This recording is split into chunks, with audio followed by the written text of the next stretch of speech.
So over here you can see that I have a video file and a subtitle file with the same name. So if I were to go ahead and bring in the video file and play, I'm going to say keep on learning right here. So this is what you have. As you can see right here, you get the subtitle files just like this. If you want to go ahead and, let's say for example, change the subtitle settings, then now what you can actually do is you can go to tools right here and then go around over here onto preferences right here.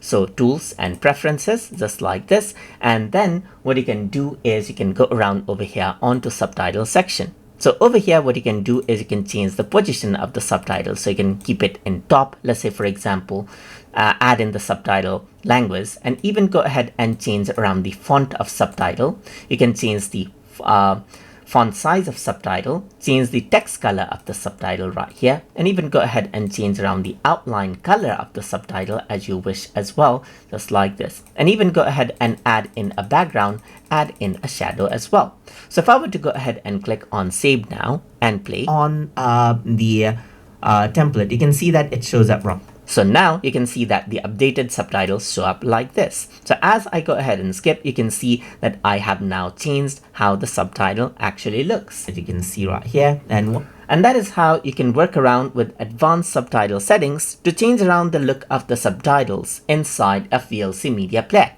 So I hope you guys learned something as always. And as always, please like, comment, share, and subscribe